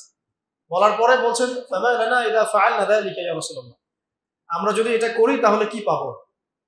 এই কাজগুলো যদি আমরা করি কি পাবো? আমাদের কি মানে ফজিলত কি? নবীজি বলছেন আল জান্নাহ, জান্নাত। বাস এই সময় আয়াত নাযিল হয়েছে সূরা তাওবার ওই আয়াতটা, ইন্নাল্লাহা আশতারা মিনাল মুমিনিনা আনফুসাহুম ওয়া আমওয়ালাহুম বিআন্না লাহুমুল জান্নাহ। এই আয়াতটা পড়ুন, 111 নম্বর আয়াত। তো বাস এবারে যে হিজরত, আল্লাহ নবী এখন হিজরত করে চলে গেলেন মদিনায়, কারণ মক্কায় পরিবেশ ভালো না, তায়েফে ভালো না, তাই না? এখন আল্লাহ পাক বলেন মদিনায় চলে যাবেন হিজরত। হিজরত করতে দিবে না, এটা নিয়ে কত সমস্যা। তাকে আটকায় রাখা হচ্ছে, হত্যা করার চেষ্টা করা হচ্ছে। তিনি সাহাবীদেরকে আগে পাঠিয়ে দিলেন, তারপরে আবু বকর রাদিয়াল্লাহু আনহুকে নিয়ে হিজরত করলেন। হিজরত করার সময় নবীজি কত বিচক্ষণ ছিলেন দেখেন। তিনি জানেন, আল্লাহ পাক তাকে জানিয়ে দিয়েছেন যে তোমার বাসা ঘিরে রেখেছে। বের হওয়ার সময় সূরা ইয়াসিনের 9 নম্বর একটা পড়লেন, ওয়াজআলনা মিন বাইনি আইদিহিম সাদ্দান ওয়া মিন খালফিহিম সাদ্দান ফাআগশাইনাহুম ফাহুম লা ইউবসিরুন। এটা পড়ে এই হাতের মধ্যে বালু নিয়ে তিনি ছিটিয়ে দিয়েছেন। ওই যারা যারা হত্যা করতে আসছে সবার চোখে পড়ে ঘুম, সারা রাত ঘুম। নবীর মুজিজা। তিনি কত বুদ্ধিমান দেখুন। আমাদের নবী শুধু তাসবিহ তাহলিল শেখাতে আমাদেরকে আসেন নাই, কত বুদ্ধিমান, কত ম্যাচিউর দেখুন। যেই রাস্তা দিয়ে মদিনায় যাওয়ার সোজা রাস্তা, ওই রাস্তায় তিনি যান নাই। তিনি উল্টা দিকে রাস্তায় গিয়েছেন যাতে ওরা বিভ্রান্ত হয়, রাস্তা ভুল করে। উল্টা দিকে গাড়ে শহরের রাস্তায় গিয়ে, গাড়ে শহরে যারা গিয়েছেন তারা জানেন, উল্টা দিকে রাস্তায় গিয়ে তিনি 3 দিন গাড়ে শহরে থেকেছেন। 3 দিনে সব ঠান্ডা হয়ে যাবে, তারপর আমরা যাবো। বুঝতে পারছেন? এটা হলো স্ট্র্যাটেজিক সুন্নাহ। এখনকার বিশ্বে মুসলমানরা এই সুন্নাহ অ্যাপ্লাই করতে পারে না। আমরা সব কেন জানি হাবা গোবার মতো হয়ে গেছে, কেন? তাই না? বিষয়টা খেয়াল করে দেখেন। ওরা আমাদের উপর চতুরতা করে, চালাকি করে, আমরা হাবা গোবার। আল্লাহ নবী সাল্লাল্লাহু আলাইহি ওয়াসাল্লাম এত বিচক্ষণ ছিলেন। তারপর 3 দিন পর তিনি হিজরত করলেন সমুদ্রের ধার ঘেঁষে। এবার মদিনায় প্রথমে ঢোকেন নাই, ঢুকেছেন কুবায়। কোথায়? ওখানে প্রথম মসজিদ হয়েছে, ওখানে কয়েকদিন থেকেছেন, প্রায় 5 দিনের মতো। তারপর সেখান থেকে মদিনায়। মদিনা ঢোকার পর কি হলো আপনারা তো জানেন। মদিনাবাসী পুরো কলিজা খুলে তাদেরকে রিসিভ করেছে। মদিনাবাসী ইসলামের জন্য যা করেছে এটা অবর্ণনীয়, অকল্পনীয়। সব দিয়ে দিয়েছে, তাদের জান, তাদের মাল, তাদের বসত বাড়ি। কেউ কেউ তো স্ত্রী তালাক দিয়ে মুহাজির সাহাবীকে দিতে চাইছে, তাই না? এমন করছে। তো ওখানে গিয়ে আল্লাহ নবী শোনেন, শেষ কথাগুলো শোনেন, টার্নিং পয়েন্টটা শোনেন। এবার আল্লাহ নবী সেখানে গিয়ে কিন্তু আর দুর্বল নন, তিনি এখন শক্তিশালী। তিনি কিন্তু এখন শক্তিশালী। এখন আর মক্কার পরিবেশ নাই, নির্যাতন নাই, আছে শান্তি। প্রথমে তিনি যেটা করলেন, সেখানে একটা মসজিদ নির্মাণ করলেন। তার মানে আমাদের দ্বীনের প্রচারের জন্য মার্কাজ লাগবে। এরকম মার্কাজ ছিল মক্কাতেও, দারুল আরকাম, মনে আছে? ওখান থেকে দিন শেখানো হতো। ওইটাই আবার নববী। সুবহানাল্লাহ, এই সাহাবী, তার প্রতি আল্লাহ পাক রহম করুন, তার নাম আবু আইয়ুব আনসারী রাদিয়াল্লাহু আনহু। তার জমির মধ্যে নবী সাল্লাল্লাহু আলাইহি ওয়াসাল্লাম, এই যে মদিনা এখন দেখছেন মসজিদ, ওই বেসটা ওখানেই হয়েছে। এখন লক্ষ লক্ষ কোটি কোটি মানুষ ওখানে নামাজ পড়তেছে। মসজিদ তৈরি করা হলো, তারপরে আনসার মুহাজিরের মধ্যে দ্বীনি বন্ধন সৃষ্টি করা। তাহলে দিন কায়েম করতে দ্বীনি বন্ধন লাগবে। বাংলার মাটিতে কোনো দ্বীনি বন্ধন নাই। বাংলার মাটিতে দিন কায়েম না হওয়ার অন্যতম কারণ, এখানে কোনো দ্বীনি বন্ধন নাই। বন্ধন আছে নিজের দলের মধ্যে, দলের লোক দেখে দেখে সালাম দেয়। কোনো ইউনাইটেড কমিউনিটি নাই, অ্যাবসলিউটলি না। তিনি সেখানে গিয়ে আনসার মুহাজিরদেরকে একসাথে নিয়ে বসে, এক ভাই এক ভাই, উমর তুমি তার সাথে, বেলাল তুমি তার সাথে, তুমি তার সাথে, এইভাবে জোড়া জোড়া জোড়া জোড়া করে। এক সাহাবী বলছেন, আমার 2টা বাড়ি আছে, একটা আপনাকে দিয়ে দিচ্ছি। আমার 2টা জমি আছে, একটা আপনাকে দিয়ে দিচ্ছি। আমার 2জন স্ত্রী আছে, একজনকে তালাক দিচ্ছে, আপনি বিয়ে করবেন। এইরকম ভাতৃত্বের বন্ধন আপনি পাবেন? এই অসুস্থ অনলাইন সংস্কৃতি এসে আলেমেই তো ইয়া নাই, হৃদ্যতা ভালোবাসা। পারলে মানে অনলাইনে ধুয়ে ল্যাংটা করে রেখে দিবে। হ্যাঁ, দোষ থাকার না থাক, সে নিজের মতো করে তালগোল পাকিয়ে ব্যাখ্যা করে একটা জনগণের সামনে অপদস্থ করার চেষ্টা করে। তা আপনি এখানে দিন কায়েম করতে যাচ্ছেন কিভাবে? এটা তো অসম্ভব টাস্ক মনে হয় আমার কাছে। ওই হৃদ্যতা ভালোবাসা দেখেন। আর ওই সাহাবী বলছেন, আমার এগুলোর দরকার নাই, বরং বাজার কোথায় আমাকে দেখিয়ে দাও। সাহাবী নাম আব্দুর রহমান বিন আওফ রাদিয়াল্লাহু আনহু। হৃদ্যতা ভালোবাসা না থাকলে দিন প্রতিষ্ঠা হবে না। আমাদের ভালোবাসা হৃদ্যতা এখন গোত্রে গোত্রে ভাগ হয়ে গেছে। তাবলিগে মহব্বত, আহলে হাদিসে মহব্বত, হানাফিতে মহব্বত, পীরে মহব্বত, এই তরিকে মহব্বত, এই অবস্থা চলছে। কেন ভাই, সবাই মুসলিম না আমরা? সবার প্রতি মহব্বত রাখা যায় না? সব ঘরানার মধ্যেই কিছু ভালো জিনিস আছে কি না? নাকি কোনো সবকিছুই খারাপ? কি ভালো তো অনেক কিছুই আছে। ভালোটা একটু খোলা মনে গ্রহণ করলে কি সমস্যা? তাবলিগ জামাতে ভালো কিছু নাই? আহলে হাদিসের মধ্যে ভালো কিছু নাই? হানাফি মাযহাব যারা মানে তারা কি কেউই ভালো না? সুবহানাল্লাহ। তাহলে আমরা কেন এরকম হইলাম? আমাদের মাইন্ডসেটটা এমন হলো। ওর ভালোটাকে আমি নিব, সমস্যা কি? আর এটা তো আমি আল্লাহর জন্য করছি, এমন তো না যে আমি ওর কাছে কিছু পাওয়ার আশা করছি। আল্লাহর জন্য করছি, আল্লাহ আমাকে আজর দিবে ইনশাআল্লাহ। আবার সবার মধ্যেই কিছু কিছু বিষয় খারাপ থাকে কিনা, বা আমারই কিছু থাকে। ওইটা বোঝার মতো ক্ষমতা তো আল্লাহ পাক আমাদেরকে দিয়েছেন, দেন নাই? আল্লাহ পাক আপনাকে বিবেক দিয়েছেন, জ্ঞান দিয়েছেন, আলেম ওলামা দিয়েছেন। আপনি পরামর্শ করলে তো বুঝতে পারবেন যে কোন বিষয়গুলো একটু খারাপ। তো ওগুলো বাদ দেন, ছেড়ে দিয়ে যদি আমরা একটা ইউনাইটেড প্ল্যাটফর্ম ক্রিয়েট করতে না পারি, যদি আগামী 50 বছরও না পারি, 50 বছরও এই জমিনে দিন কেন ট্রাই করতে থাকেন, দেখেন কি হয়। আমার মন্তব্য বলে দিলাম, আমারটা আমি বলে দিলাম, আপনি চেষ্টা করে দেখেন। এভাবে বিভক্ত উম্মাহ কখনো ঐক্যবদ্ধ শক্তি হতে পারে। আমাদের বিরুদ্ধে ইহুদি খ্রিস্টানরা কি বিভক্ত না ঐক্যবদ্ধ? ওদের মধ্যে মত পার্থক্য নেই, ওদের মধ্যে দলাদলি নেই, সবই আছে। তারপরে ওরা একটা জায়গায় ঐক্যমত যে মুসলমানদেরকে পৃথিবী থেকে ধ্বংস করে দেয়। ব্যাস, ওরা তো মানে বিজয়ের দ্বার প্রান্তে এখন। এই অবস্থাটাকে পরিবর্তন করতে হলে একটা বিশাল মানে ম্যাসাকার দরকার। সেটা করবেন ইমাম মাহদী ইনশাআল্লাহ। উনি একদম শেকড় কেটে ফেলে দিবেন।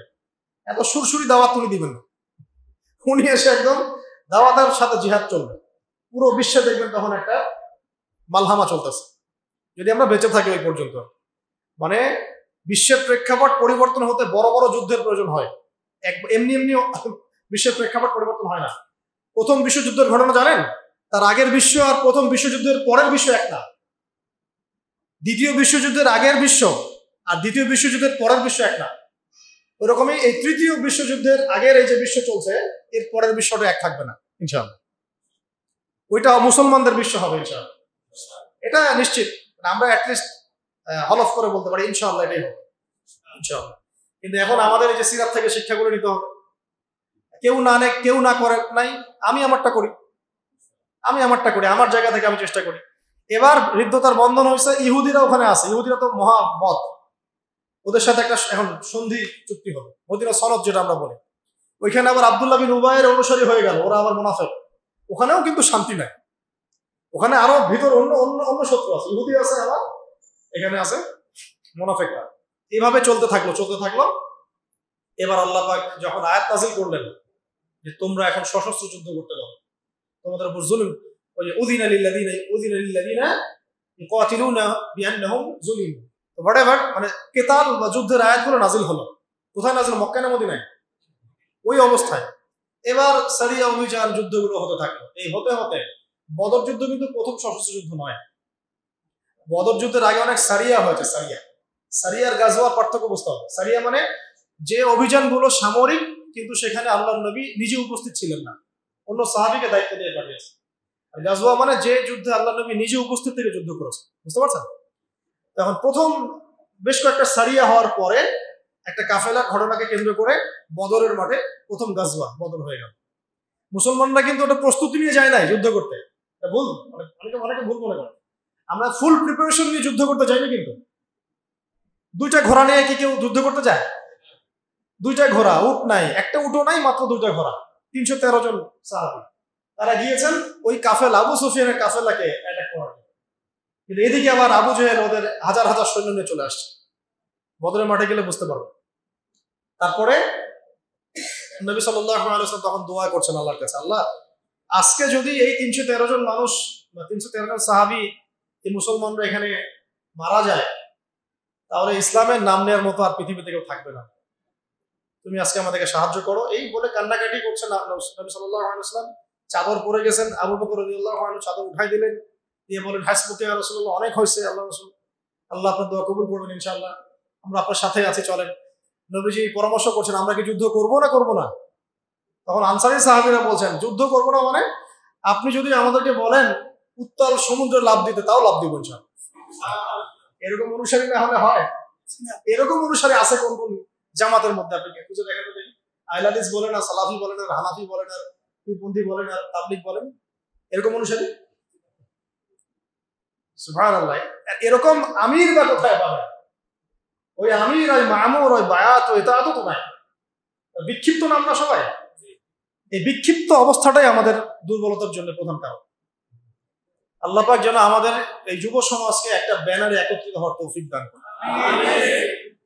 আল্লাহ পাক এই খেদমতটা যে করতে পারবে উম্মার জন্য, ইনশাআল্লাহ বিশাল একটা খেদমত, বিশাল খেদমত। তবে এটা করতে গেলে আপনার চতুর্দিক থেকে আপনাকে গালিগালাজ শুনতে হবে, এটাও হতে হবে। বাঙালি জাতির মধ্যে কাজ করছেন। আল্লাহর নবী কি বললেন? আল্লাহ তুমি আমার সাহাবীদের প্রতি রহম করো, আল্লাহ তোমার গায়েবী সাহায্য নাজিল করো। আল্লাহ পাক ইমিডিয়েটলি তখন সেখানে 1000 ফেরেশতা পাঠিয়ে দিলেন। সৈন্য লাগে, ফেরেশতা চলে আসছে। যুদ্ধের কি ফলাফল তা তো জানলেন। একদম আবু জাহেল থেকে শুরু করে যত বড় বড় কাফের সব শেষ। 70 জন বড় বড় কাফের শেষ। 70 জন বন্দী হলো। মুসলমানদের মধ্যে মাত্র 14 জন শহীদ হয়েছে। কতজন? ওই 14 জনের নামের ফলক বদরের মাঠের পাশে আছে, দেখবেন 14 জন নামের ফলক। তো এবার মক্কা কেন, পুরো আরবে একটা বিপ্লব সৃষ্টি হলো, যে নতুন একটা শক্তি জেগে গেছে, যারা তাওহীদে বিশ্বাস করে, শিরক করে না, যাদের একজন নবী আছে, হ্যাঁ, ইত্যাদি। তো কেউ তাদের সাথে পারছে না। তো পরের বছর আবু সুফিয়ান তার বাহিনী নিয়ে আবারও এটা প্রতিশোধ নিতে গেল। কোন মাঠে? উহুদের মাঠে। উহুদের মাঠে তারা পেরে উঠছিল না প্রথম দিকে, আমাদের একটা ভুলের কারণে, আমাদের ছোট্ট একটা ভুল। আল্লাহ নবী বলেছেন 50 জনকে তোমরা এখান থেকে নামবে না, তীরন্দাজ এখান থেকে নামবে না, জাবাল রুমা। তো যখন যুদ্ধ চলছে, মনে হচ্ছে যে মুসলমানরা জিতে গেছে, তারা নেমে আসছেন যে না, আমরা তো জিতে গেছি, যুদ্ধ শেষ হয়ে গেছে মনে হয়। এই সুযোগটাতে খালিদ বিন ওয়ালিদ রাদিয়াল্লাহু আনহু, তিনি পরে মুসলিম হয়েছিলেন, পিছন দিক থেকে এসে 50 জনকে নিয়ে, 50 জন ঘোড়সাওয়ারকে নিয়ে এসে পিছন দিকে আক্রমণ করলেন। আবার আবু সুফিয়ানরা পালিয়ে যাচ্ছিল, ওরা আবার সামন থেকে আসলো। দুই দিক থেকে চাপে পড়ে মুসলমানরা ছত্রভঙ্গ। এই ছত্রভঙ্গ অবস্থায় প্রায় 70 জন মুসলমান শহীদ হয়ে। কতজন? আল্লাহ নবীর পাশে 9 জন ছিলেন, 9 জন। উনি নবী সাল্লাল্লাহু আলাইহি ওয়াসাল্লাম মানুষকে মানে তার দিকে নিয়ে আসার জন্য জোরে বলেছিলেন যে, হে আমার সাহাবীরা, আইয়ুহাল মুসলিমুন, মুসলমানরা, ইলাইয়া, আমার দিকে আসো, আনা রাসূলুল্লাহ, আমি আল্লাহর রাসূল। এটা আবার কিছু কাফের শুনে ফেলছে। আব্দুল্লাহ বিন কি জানি নাম, আব্দুল্লাহ বিন কামিয়া একজন, লাআনাহুল্লাহ, আর একজন হচ্ছে উতবা বিন আবি ওয়াক্কাস, এরকম কিছু কাফের ছিল ওই যুদ্ধে। ওরা এই ভয়েসটা শুনে ফেলে, ও তাহলে ওইখানে মুহাম্মদ আছে, চলো ওখানে গিয়ে এলোপাতাড়ি আক্রমণ করা শুরু করে সবাই মিলে। এতে নবী সাল্লাল্লাহু আলাইহি ওয়াসাল্লামের দাঁতে আঘাত লেগেছিল, ঘাড়ে আঘাত লেগেছিল, মাথার যে বর্ম থাকে, যুদ্ধের বর্ম, লোহার, এখানে ব্যাক টু ব্যাক 2টা আঘাত করেছিল তরোয়াল দিয়ে আব্দুল্লাহ বিন কামিয়া, আল্লাহ তাকে লানত করুন। এবং এতে নবী সাল্লাল্লাহু আলাইহি ওয়াসাল্লামের কপালের নিচে লোহার কড়া ঢুকে গেছে, ওটা বের করতে অনেক কষ্ট হয়েছে। আলী রাদিয়াল্লাহু আনহু, ফাতিমা রাদিয়াল্লাহু আনহা তারা মিলে নিচের দাঁত দিয়ে টেনে এটা বের করছে। কথা বুঝতে পারছেন? আপনি তো বুঝাতে পারছি না কি হয়েছে ওই যুদ্ধে, একটু আপনার সামনে তুলে ধরার চেষ্টা করছি, বইটা পড়লে বুঝতে পারবেন, সিরাত পড়লে। মানে এই আধা ঘন্টা 1 ঘন্টার মধ্যে হয়তো বা সর্বোচ্চ এতটুকু সময় হয়তো হবে, এর মধ্যে মুসলমানদের অবস্থা খুব ছত্রভঙ্গ হয়ে গেছে। একে একে সাহাবীরা শহীদ হতে শুরু করলেন। তালহা রাদিয়াল্লাহু আনহু তার সম্পর্কে আসছে, তার গায়ের মধ্যে ওই যুদ্ধে প্রায় 40 থেকে 70টা তরবারের দাগ ছিল। এই অবস্থায় তিনি নিজের কাঁধে নবীকে উঠিয়ে উহুদ পাহাড়ের উপরে উঠায় সেফ জোনে নিয়ে গেলেন। এই অবস্থায় ফিজিক্যাল ফিটনেস তাদের কেমন ছিল এটা বুঝতে হবে। আর আমাদের জেনারেশনের ফিটনেস কেমন আমাদের সেরকম চিন্তা করতে। আমরা তো ঘুমাই না, ঘুম নাই, খাওয়া নাই, ফেসবুক, টিকটক, ইউটিউব, ব্যাস। আর গোপনে পাপ করে নিজের শক্তি নষ্ট করে।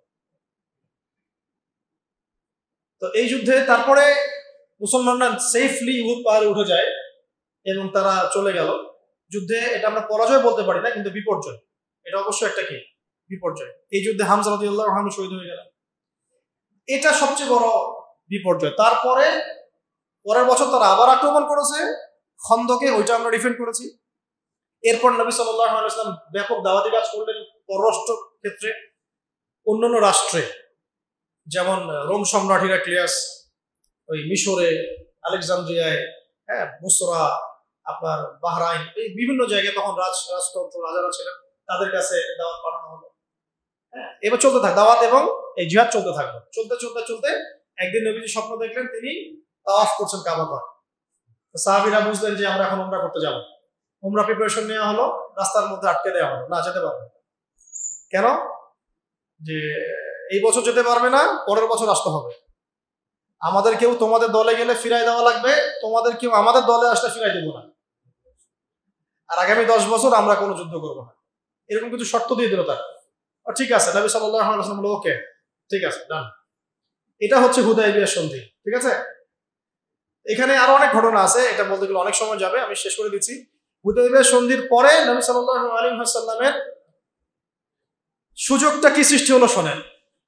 শত্রু হচ্ছে এদিকে কুরাইশরা, এদিকে ইহুদিরা, মুনাফিকরা। এখন কুরাইশদের সাথে এখন আমরা সন্ধির মধ্যে আছি, কুরাইশরা আমাদের সাথে যুদ্ধ করবে না, ঠিক আছে। বাস এখন আমাদের সুযোগ সৃষ্টি হলো ইহুদি থেকে ধর্ম করা। এবার নবী সাল্লাল্লাহু আলাইহি ওয়াসাল্লাম খায়বার আক্রমণ করলেন। খায়বারে তো আর এই মক্কার কুরাইশরা এসে হেল্প করতে পারবে না। এটা কত স্মার্ট আমাদের নবী, দেখেন, একটা শত্রুর হাত চিপে ধরা হয়েছে, ও আর আক্রমণ করতে পারবে না, বাস এখন ওকে আক্রমণ করা হবে, বাস ওকে আক্রমণ করা হবে। এভাবে একটা একটা করে ইহুদি গোত্র শেষ করা হবে। বনু কুরাইজা, বনু কাইনুকা, বনু নদী সব বের করে দেওয়া হলো আরব থেকে।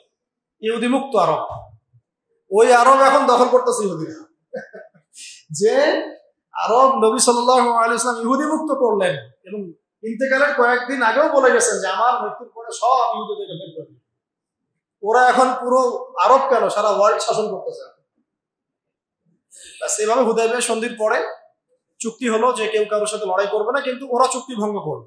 চুক্তি ভঙ্গ করার পরেই নবী সাল্লাল্লাহু আলাইহি ওয়াসাল্লাম প্রায় 12,000 সাহাবী নিয়ে মক্কা আক্রমণ করলেন, কাউকে কিছু না জানিয়ে। যেই মক্কা থেকে আমরা শূন্য হস্তে বিতাড়িত হলাম, মনে আছে? যেই মক্কায় আমরা নির্যাতনের পর নির্যাতন সহ্য করলাম, যেই মক্কায় আমাদেরকে বয়কট করলো, 3 বছর গাছের ছাল পাতা খেয়ে থাকলাম, সেই মক্কা আমরা বীরের বেশে বিজয় লাভ করলাম মাত্র 10 বছরের মধ্যে। কত বছর? তাহলে বুঝলেন কিভাবে আস্তে আস্তে আস্তে মক্কা বিজয়টা হলো। আর মক্কা বিজয় হওয়ার পরে আল্লাহ নবী সবাইকে গণহারে হত্যাও করেন নাই। আল্লাহ নবী সাল্লাল্লাহু আলাইহি ওয়াসাল্লাম কাউকে হত্যা করবেন না, শুধু তাদেরকে হত্যা করা হয়েছে যারা আল্লাহ নবীকে গালি দিয়েছে। যারা আল্লাহ নবীকে গালি দিয়েছে, কটূক্তি করেছে, ইবনে খাতাল নামে এক ব্যক্তি ছিল, কাবা ঘরে গেলাফ ধরেছিল, ওকে ওই অবস্থায় হত্যা করা হয়েছে। এটাকে কোনো ছাড় দেওয়া যায়?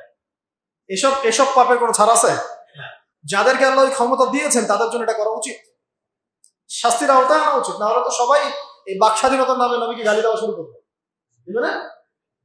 দেখেন, মক্কাতেও নবীকে গালি দিয়েছে মানুষ, কিন্তু মক্কাতে নবী এই শাস্তি ইম্পোজ করেন নাই, আর ওই সময় এটা করার মতো খুব শক্তি ছিল না। কিন্তু মদিনার পরে যখন মক্কা বিজয় হলো, তখন তিনি হচ্ছেন পুরো এই আরবের কি প্রেসিডেন্ট, তার সেই অথরিটি আছে। তাকে কেউ গালি দিলে তিনি অবশ্যই তখন তাকে শাস্তির আওতায় আনতে পারে না। তাদেরকে বাদ দিয়ে সবাইকে মাফ করে দেওয়া হবে, সবাইকে মাফ করে দেওয়া হবে। আনতুমুতুল্লাকা, তোমরা সবাই মুক্ত, যাও। লা তাসরিবা আলাইকুমুল ইয়াউম, আজকে তোমাদের উপর আমার কোনো রকম অভিযোগ নাই। কেউ বলতে পারবে কথা আল্লাহ নবী ছাড়া? ব্যাস, এরপরে নবী সাল্লাল্লাহু আলাইহি ওয়াসাল্লাম বিদায় হজ করলেন, বিদায় হজ করে নিয়ে তারপরে মাত্র 81 কি 83 দিন তিনি বেঁচে ছিলেন। তারপরে তিনি এই দিনটাকে আমাদের হাতে আমানত রেখে চলে গেছেন। এখন বলেন আমাদের কাজ কি? সিরাত থেকে অল্প সময় কি বুঝলাম? অনেক সারাদিন কথা বলা যেত এটা নিয়ে, যতটুকু পারলাম ছোট করার চেষ্টা করলাম। কিভাবে তাহলে নবী সাল্লাল্লাহু আলাইহি ওয়াসাল্লামের সুন্নাহ মাফিক দিন বিজয় হবে? তাহলে বলেন, আপনারাই বলেন, প্রথমে কি করতে হবে তাহলে আমাদের? হ্যাঁ, অবশ্যই লেখাপড়া করতে হবে, জ্ঞান অর্জন করতে হবে, ইলমটা প্রথম। তারপরে আমাদের আমল করতে হবে। নিজে আমল না করে তো দাওয়াত দেওয়া যাবে না, নিজে আমল করতে হবে, সুন্নাহ মাফিক চলতে হবে। তারপরে দাওয়াত দিতে হবে মানুষকে। দাওয়াতটা শুরু হবে আগে কাছের মানুষ থেকে, আস্তে আস্তে বড় পরিসরে যাবো ইনশাআল্লাহ। ঐক্য থাকতে হবে। প্রকাশ্য দাওয়াত মানে সব দাওয়াত খোলামেলায় দিতে হবে, তবে হিকমার সাথে, প্রজ্ঞার সাথে। এবং এই দাওয়াত দেওয়ার পরেই আসবে নির্যাতন, নিপীড়ন আসবে কিনা, তখন সবর করতে হবে। তখন প্রথমে সবর করতে হবে। প্রয়োজনে উপযুক্ত পরিবেশে হিজরতও করতে হবে। একটা জায়গায় পরিবেশ নাই একদম, যে আবিসিনায় হিজরত করলেন সাহাবীরা, নবীজি মদিনায় গিয়ে হিজরত করলেন। মনে করেন একটা দেশের নাম হলো ভুটান, কথা বলছি, এক্সাম্পল দিচ্ছি। ওখানে দিনের পালনের কোনো পরিবেশই নেই। তো সেখান থেকে আপনি মালয়েশিয়ায় গিয়ে হিজরত করছেন, ওখানে পরিবেশ আছে। এই হলো একটা বিষয়, এই একটা অবস্থা। তবে আমাদের এখানে তো পরিবেশ আছে, কিন্তু এটাকে ইউনাইটেড করার অভাব আছে, এবং এই যুগের সাথে এটাকে মিলিয়ে নেওয়াটার ঘাটতি আছে। এগুলো ইনশাল্লাহ আস্তে আস্তে ঠিক হয়ে যাবে ইনশাল্লাহ, যদি আমরা সবাই ঐক্যবদ্ধ হওয়ার চেষ্টা করি। তো আমরা আমাদের জায়গা থেকে দায়িত্ব পালন করি। এইভাবে দাওয়াতের কাজ চলতে থাকবে। তারপরে আল্লাহ পাক দেখবেন ইনশাআল্লাহ এরকম কিছু মানুষ মিলিয়ে দিবেন যারা ইসলামের জন্য নিবেদিত প্রাণ থাকবে, এবং একজন নেতা লাগবে তো। এখানে নেতা কয়জন ছিল? 10 জন। এক নেতা এক জামাত, একটা নেতা একটা জামাত। একটা জামাতের মধ্যে আনসার সাহাবী আছে, মুহাজির সাহাবীও আছে। তারা কি আবার দুইটা জামাত হয়ে গেছে? একসাথে হয়ে গেছে। আনসার মুহাজির এক হয়ে গেছে।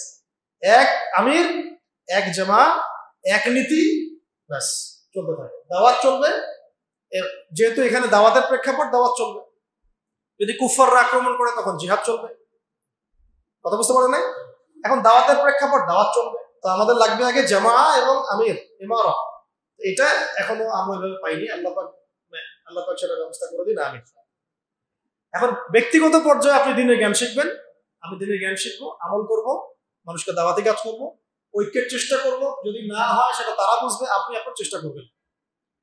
এবং আমরা আমাদের পরিবারকে ইসলামে রাখার চেষ্টা করব, আমাদের অর্থনীতি হালাল রাখার চেষ্টা করব, আমাদের সন্তানদেরকে মানুষ করার চেষ্টা করব। এই কাজগুলো তো করতে পারবো। এরপরে যদি আল্লাহ আরো বড় ক্ষমতা দেয় তখন দেখা যাবে। আপাতত প্রাথমিকভাবে আমরা এই কাজগুলো করতে থাকবো। আল্লাহ পাক আমাদের সবাইকে তৌফিক দান। রবিউল আউয়াল মাসে এই সিরাতটাকে খুব ভালো করে পড়বেন, ঠিক আছে? একটা কথা বলে শেষ করে দেই, আপনাদের সামনে একটা প্রতিযোগিতা আসতে যাচ্ছে। এটা অনলাইনে আপনারা দেখবেন হয়তো 2-1 এর মধ্যেই। সিরাত প্রতিযোগিতা সারা বাংলাদেশ ব্যাপী। ফার্স্ট, সেকেন্ড, থার্ড তো পুরস্কার পাবেনই, প্রথম 10 জন ভালো পুরস্কার পাবেন ইনশাআল্লাহ। মোটামুটি 8 থেকে 10 লক্ষ টাকার পুরস্কার আছে, সব মিলায়। এবং যারা রেজিস্ট্রেশন করবেন সবাইকে একটা করে বই দেওয়া হবে। 1 মাস সময় দেওয়া হবে, বইটা পড়বেন, পড়ে বইটার উপরে পরীক্ষা দিবেন অনলাইনেই, এমসিকিউ স্টাইলে। যারা ফার্স্ট, সেকেন্ড, থার্ড হবেন তাদের জন্য প্রাইজ মানি থাকবে ইনশাআল্লাহ। আর এই সিরাতের উপর একটা কোর্স চালু করা হবে ইনশাআল্লাহ। এটাও আমি চালু করছি ইনশাআল্লাহ। এটাও আসবে অনলাইনে। এটার প্রাইসটা একটু বেশি। সিরাতের বই আপনাদেরকে দিব রেজিস্ট্রেশন করার পরে, ফ্রি, বইটা ফ্রি। তারপর 2 মাস ক্লাস করবেন, মাসে 12টা করে ক্লাস, 24টা ক্লাস করবেন, ঠিক আছে? 24টা ক্লাস করার পর পরীক্ষা দিবেন। কি করবেন? পরীক্ষা। কয়টা ক্লাস? রেজিস্ট্রেশন করবেন, করার পরে আমরা বই ফ্রি দিব। বইটা পাওয়ার পরে আপনি 24টা ক্লাস করবেন 2 মাসে, করার পরে পরীক্ষা দিবেন। প্রথমে এমসিকিউ, তারপর লিখিত, তারপর ভাইভা, 3টা ধাপ। এটাতে যদি ফার্স্ট, সেকেন্ড, থার্ড হতে পারেন তাহলে উমরা প্যাকেজ ইনশাআল্লাহ। বাইতুল্লাহ জিয়ারতের তৌফিক পাবেন। এটা হাদিয়া। তো এটা কিন্তু বড় পুরস্কার, ট্রাই করেন। হ্যাঁ, এর চেয়ে বড় হাদিয়া কি হতে পারে? সিরাতের বইটাও ফ্রি পাচ্ছেন, ক্লাসও করছেন, পড়ছেন, সিরাত সম্পর্কে জানছেন, পরীক্ষা দিচ্ছেন। যদি ফার্স্ট সেকেন্ড থার্ড এর মধ্যে থাকতে পারে 3 জনের জন্য ওমরা প্যাকেজ আছে। আর চতুর্থ থেকে দশম প্রাইজ মানি, এছাড়াও সার্টিফিকেট কোর্স থাকে। আমরা উদ্দেশ্যটা হচ্ছে যাতে রবিউল আউয়াল মাসকে কেন্দ্র করে মানুষ সিরাত পড়াতে আগ্রহী হয় এবং সিরাতটা পড়ে নবী সাল্লাল্লাহু আলাইহি ওয়াসাল্লামের জীবনী সম্পর্কে জানে, এই শিক্ষাটাকে বাস্তবে প্রয়োগ করতে হবে, এটাই উদ্দেশ্য। আর এই পুরো ফান্ডিংটাতে কেউ যদি অংশ নিতে চান, যে আমি অর্থ দিয়ে সহযোগিতা করতে চাই, তাহলে আমাদের বাইতুল মাল থাকবে, সেখানে আপনারা অনুদান পাঠাবেন, ওই টাকা দিয়ে আমরা বই কিনে মানুষকে দেব। আল্লাহ পাক আমাদের সবাইকে তৌফিক দান করুন। অনেক সময় নিয়ে ফেললাম, আপনারা হয়তো ক্ষুধায় জর্জরিত হয়ে গেছেন। আচ্ছা, আল্লাহ রাব্বুল আলামিন আমাদের সবাইকে, আমরা একটা সংক্ষিপ্ত দোয়া করছি, আল্লাহ পাক আমাদের সবাইকে যেন নবী সাল্লাল্লাহু আলাইহি ওয়াসাল্লামের সিরাত পড়ার তৌফিক দান করেন এবং এর উপর আমল করার তৌফিক দান করেন, সিরাতের আলোকে জীবন গড়ার তৌফিক দান করেন এবং আল্লাহর রাসূলের রেখে যাওয়া এই দিন ইসলামটাকে মানুষের কাছে প্রচার করার তৌফিক দান করেন। আমাদের উম্মার সমস্যাগুলো আল্লাহ পাক দূর করে